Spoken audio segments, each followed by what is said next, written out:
Mon président Léopold Sédar Senghor, qu'est-ce qu'il fallait? L'écarter simplement. Parce que booy combattre nit da nga am moyen yu bëri yoo ko mënee combattre. C'est soit sur le terrain politique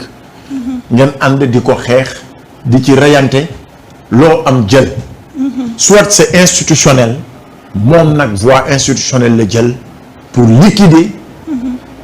un homme de la dimension de Mamadou Dia. mais ñaari cas yi nga baal ma foofu. maa ngi ñaari cas yi est-ce que bokk na. maa ngi ñëw j'ai juste cité un exemple patent. C'est ça. Pour ñëw sur un autre exemple la réalité parce que l'histoire se raconte de deux manières. Une première c'était comme une farce bi Sénégalais yëpp déggee le coup d'état Mamadou Dia. C'était une farce et ça c'est la réalité des faits. Dañu nommer un général qui avait les prérogatives de diriger les troupes partout muy Ousmane Sonko moom la ñëpp jàppoon ni que ni moom il serait le candidat idéal pour Pastef les patriotes ñu dugal ban combat l'élimination sociale moom la ñu njëkk a dugal ci xeex ko ci ay faits ci ay pratiques ci ay actes yoo xamante ni justice s'étale na ko clairement parce que des faits de corruption des faits de tentative de viol des faits de menace de mort ñu ni xam di fudee jeex na. Pendant ce temps il a perdu sa crédibilité juridique et politique mu ni il me faut trouver une alternative mu jël un commandant de bord étant secrétaire général de son parti mu désigné ko ne ko tu es le candidat du parti. Fait inédit il est passé au lendemain ci élection yi il devient le président de la République avec tous ses pouvoirs et prérogatives. Le commandant commande le général foofu la plage de nuances yi nekk. C'est Sonko qui est le porteur du projet politique et social de Pastef te xam nañu ni que nous avons des états politiques quoi qu'on puisse dire benn avantage la ñu am mooy au lendemain de son investiture il a pris ses responsabilités de quitter les arcanes du parti loolu tamit mu isolé ko de la gestion effectivement des masses. Qui gère les masses? C'est Ousmane Sonko, le général. Mais qui dirige l'institution? C'est le président Bassirou Diomaye Diakhar Faye. Bu doon Sonko moo nekkoon le président, le problème n'allait pas se poser. Soudain, c'était une condition sine qua non. Mais le problème s'est posé parce que lui, il avait son projet de gouvernance propre à Ousmane Sonko. Sa vision de gouvernance propre à Ousmane Sonko. Avec son tempérament,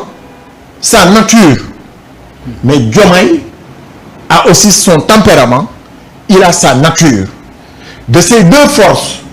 la conjugaison des efforts et la communication doivent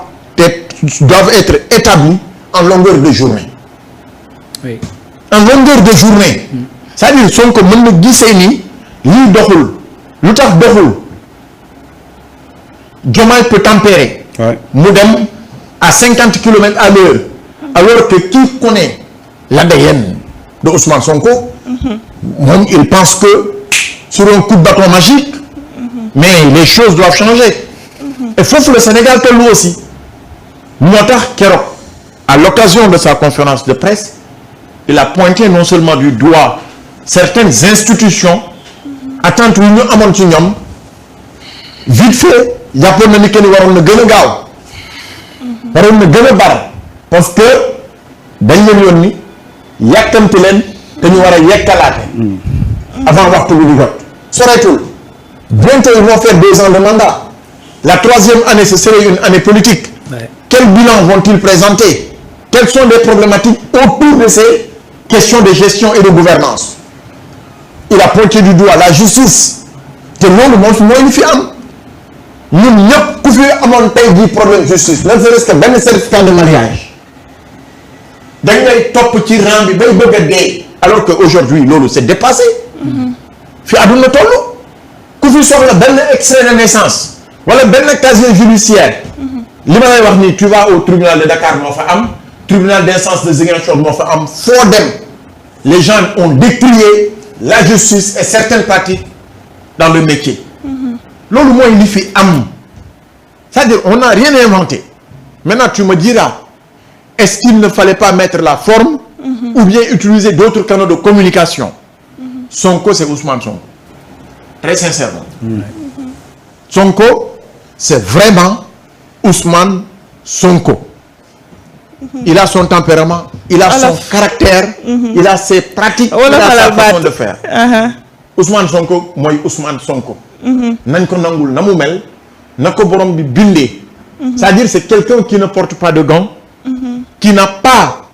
une diplomatie communicationnelle ancrée dans son sang parce que communication diplomatique dafa am mais moom il est d'accord avec toi il est d'accord avec toi sans souci il n'est pas d'accord avec toi il n'hésite pas à te dire non et li mu gëm la lay wax du la wax lu mu gëmul donc quand on est dans cet environnement je pense que la responsabilité maintenant doit revenir aux directeurs généraux parce que c'est eux qui mènent sur le terrain les politiques publiques et l'opérationnalité c'est-à-dire li ñuy doxal ministre bi du ko doxal day joxe indication rek ce sont les directeurs ñu ci bëri dañ leen fa teg waaye xamuñu sax lu tax ñu teg leen fa ñoom ñoo war a doxal jàppale leen nag ak yenn ministres yi qui sont dans certains postes mais apparemment dañu ignorer totalement lii seen mission ak lii seen devoir donc pour man c'est dans l'ordre normal des choses que ay nit bokku leen yarin bokku leen fu ngeen juddoo bokku leen façon bi ngeen màggee àdduna daf leen boole te bi ngeen xamanteeg léegi bu eggee 20 ans ci lay yem du ko weesu donc ku nekk da ngay amee sa humeur da ngay amee sa tempérament mais j'invite ces deux leaders à ce que ñuy gën a diisoo gën a waxtaan pour ne pas donner une seule raison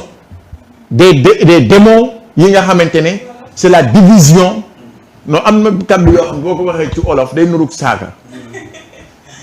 te loolu dañ ma koy tere quand tu dis démon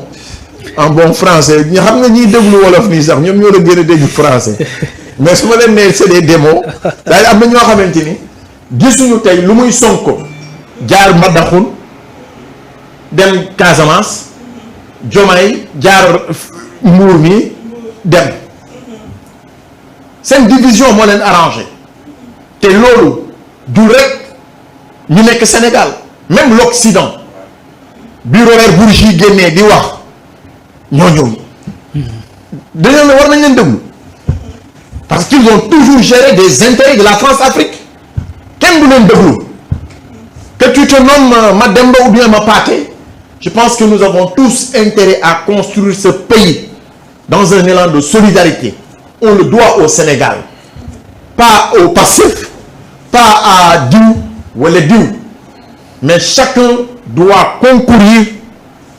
à ce que le Sénégal soit un pays apaisé parce que li am dans les frontières à Kidal gis nañ ko li am ci yeneen dëkk yi xam nañ ko parce qu'on est en train de lire la presse internationale yàlla nañ ci yàlla musal jàmm ak dal bi ñu fi am dans un contexte de découverte et de pétrole et de gaz je pense que des efforts doivent être faits et menés dans l'intérêt général du Sénégal et des Sénégalaises. boo xoolee sax benn diffusion boobu ñuy wax diffusion bi bu amee daanaka du kenn koo xam ne rek dina si jëlee ndam su ma ko mënee waxee noonu parce que danger lay doon pour bépp sénégalais kon Saliou dañuy ñëw rek ci li nga xam ne xaw na koo touché tuuti mooy entourage u le président Diomaye parce que boo gisee Pastefien yi ñu ngi réclamer justice mais si benn côté nee nañ ñi nga